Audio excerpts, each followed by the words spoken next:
Dear Muslims, of the stories of the Quran is the story of the Prophet Ayyub. Allah says in the Quran, وَاذْكُرْ عَبْدَنَا أَيُّوب. Remember our servant Ayyub. Allah praises Ayyub multiple times in the Quran. Allah says, نِعْمَ الْعَبْدُ. What a great worshipper was Ayyub. Allah says, إِنَّهُ أَوَّابٌ. He would constantly turn back to Allah subhanahu wa ta'ala. After mentioning the story of Ayyub, Allah says that in this is ذِكْرَى لِأُولِي الْأَلْبَابِ. In the story of Ayyub are lessons, morals for the people of reflection and intelligence. Prophet Ayyub is of course one of the famous prophets of the children of Israel, Bani Israel. And the Prophet Ayyub was blessed not only with prophecy, but with wealth and health and family and every blessing of this world. Ayyub alayhi salam, Allah blessed him with a very large family, and Allah blessed him with immense amount of wealth. And his wife was a righteous lady, and she was of the descendants of the Prophet Yusuf. And the two of them worshipped Allah subhanahu wa ta'ala, and Allah gave them deen and dunya.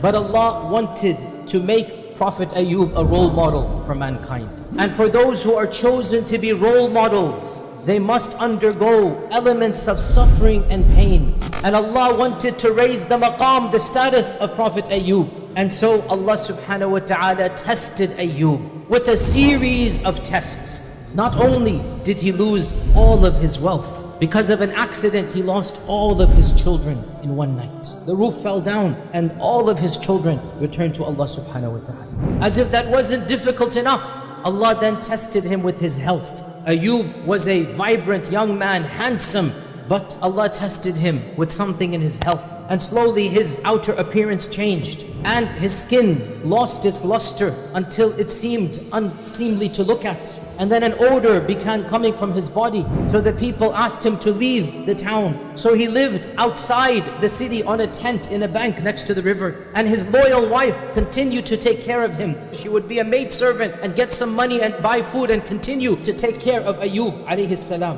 Until one day she complained to Ayyub and she said, "For how long are we going to live like this? We used to live with such poshness, with such grandeur. You're a prophet of Allah, do something, ask Allah to change our situation." The Prophet Ayyub asked his wife, "Dear wife, how many years did we live in comfort? How many years did we have wealth and children? How many years were we in blessed times?" She counted, she said, 60 years we were in good. So Ayyub said, "For 60 years, you never complained that Allah was giving.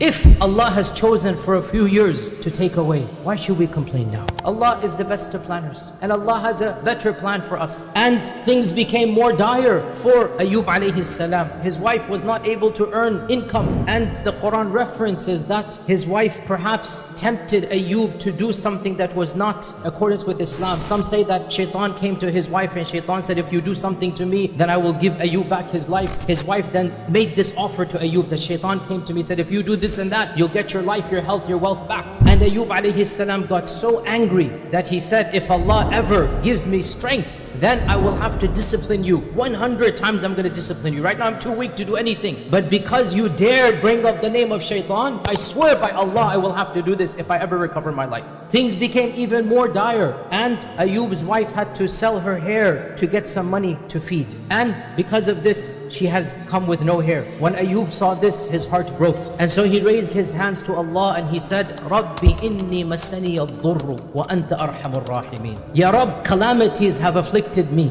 and you are the most merciful of all who show mercy. And as soon as he uttered that dua, the angel came to him and said, "Dip into this pool, touch your feet to this water. This water shall cure you completely." And he literally just dipped his foot in that river and he became completely fresh and anew as he was 20 years ago. So much so when his wife came to give him food, she found a young man. She said, "Oh, servant of Allah, do you know where Ayyub is? I can't find him." And he said, "I am Ayyub, your husband." And then she recognized it was Ayyub. And how about the oath that he made? Allah subhanahu wa ta'ala said, "Take some twigs, take some leaves that have 100 branches and just rub it, and that will be your oath unto you." Because in the end of the day, she was a pious and righteous lady, but she slipped up once. And so Ayyub alayhi salam, Allah gave him a way out, and Allah protected his wife as well from Ayyub's oath. We need to understand that being tested and undergoing problems and having traumatic experiences in health, in wealth, in our lives, in our family relationships, this is not a sign that Allah is displeased with us. If anything, it is a sign that Allah Azza wa Jal wants to cleanse you of mistakes to raise your ranks higher.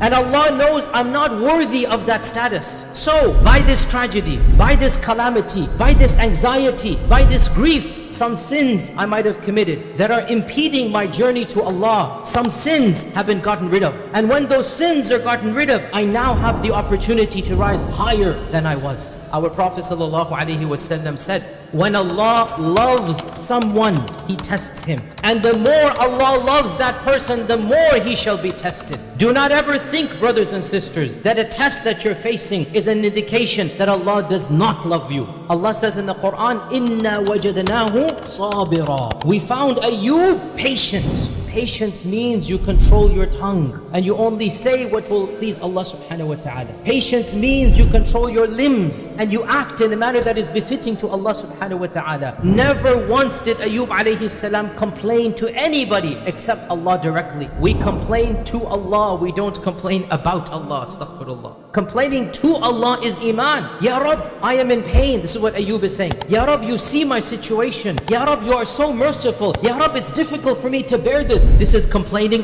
to Allah. And this is what a mu'min does. Sabr is acquired through only one mechanism. وَاصْبِرْ وَمَا صَبْرُكَ إِلَّا بِاللَّهِ. Be patient and your sabr will come from Allah. And there's a beautiful hadith that is in Sahih Bukhari. I wish so many of us understood and memorized it. What did our Prophet ﷺ say? Whoever desires to acquire patience shall be granted patience by Allah. You want to have sabr, you desire to have sabr, Allah will give you sabr. Just ask Allah, oh Allah, give me sabr, and you will get it. Increase your dua in order to battle the stress that you're facing.